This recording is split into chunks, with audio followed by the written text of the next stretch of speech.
Tafuteni uongozi kwa njia ya kueleza vijana wenzenu vile mtawabadilishia maisha, vile mtawapatia kazi, vile mtatengeneza mitaa yao, vile mtashirikiana na wao waweze kuwa Wakenya ambao wanajivunia na wanafurahia nchi yao.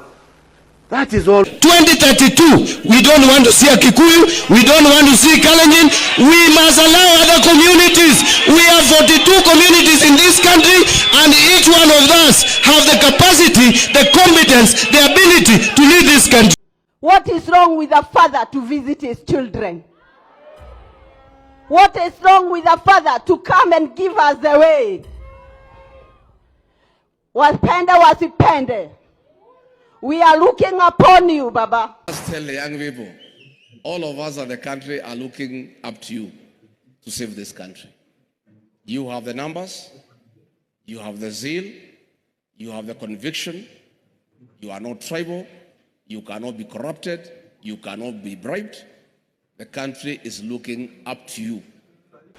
Wengine mumewachagua kuwa ma MCA, wengine mumewachagua kwa vyeo mbalimbali katika biashara kwa sababu ya vile mnajuana na hawa kama viongozi, sio kwa vile mmejuana na hawa kwa sababu ya kabila. Tumeelewa na wenzangu? Kenya ni ya wote, na pahali unaishi hapo ndipo kwako. Ujifurahie, ujivunie na ukatae kuletewa siasa ya ujinga, siasa ambaye haikupeleki pahali popote. Si ni hivyo wenzangu? Wenzangu, issue ni simple. Watu wanapiga kelele kwa sababu wanasema, jameni, mimi ni mtu ambaye mshahara wangu kwa mwezi ni shilingi 20,000. Hiyo 20,800 inaenda kwa petroli peke yake, kwa matatu kuenda na kurudi nyumbani. 12,000 inaenda kwa nyumba ambaye nimekodesha. Nimebaki na 2,000 ya kulisha watoto wangu na kuwapeleka shule. Hiyo ndio shida. Ongelesha shida, hapana ongea mambo ya kabila na ya nini. To unite all of us with the other oppositions so that we may move forward and redeem the lives of our people.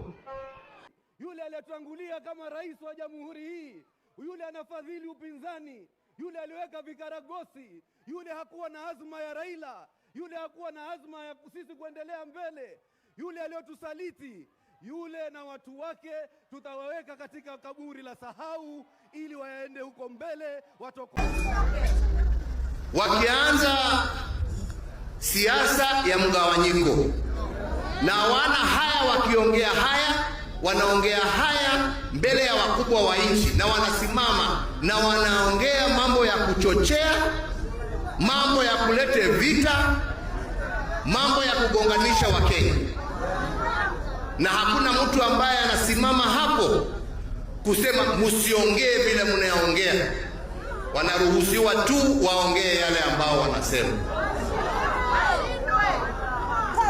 Sisi kama taifa, na ni vizuri tuambiane ukweli, kwa sababu tusipoongea ukweli tutarudia makosa ambaye tumefanya nchi hii.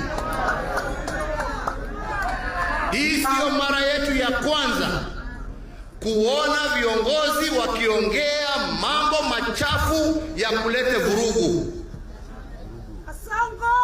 Na ya mwisho tuliyaona mwaka wa 2007. Tusifikiria kwamba hiyo mambo ilianza hapo. Ilianza kwa maneno kama haya ambao watu wanaongea.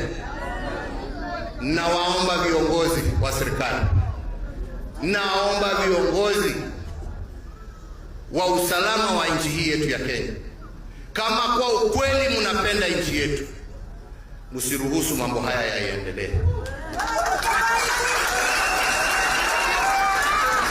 Mkitaka wema na amani ya nchi, tunataka kumwambia Rais William Samoei Ruto, Wale walitangulia kabla yako wakiongozwa na wale walioanzisha hili taifa la Kenya, badala ya kutuita sisi wavuvi wakatuita wavivu.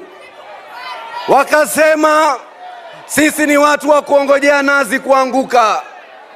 Wakaja hapa wakatunyakulia nazi zetu. Nimeona ukifanya apology na umefanya apology na kuandika, na yet ukitusi wa Kikuyu ulisema maneno yako tukasikia. Uchukue kipasa sauti urudi hapo tena useme pole, wa Kikuyu wakusikie. Uchukue kipasa sauti useme pole, wa Kikuyu wakusikie, au ndio wataamua kama wamekusamehea. Kwa sababu ukiongelesha mmoja umetuongelesha sisi wote. Kwa hivyo tunakuambia slow down. Hassan, you have come too much. Tumechora laini. Na sisi tuweze kuhakikisha tumeendelea na William Samoei Ruto. Ni vizuri tuambiane ukweli, kwa sababu tusipoongea ukweli tutarudia makosa ambayo tumefanya nchi hii. Hii sio mara yetu ya kwanza kuona viongozi wakiongea mambo machafu ya kuleta vurugu. Our nation, we are changing our skyline. Our children are crying. Our youths are crying. We are looking upon you, Baba. And no apologies, we will love you to the end. May God bless you. May He increase you. May He protect you. We love you so, so much.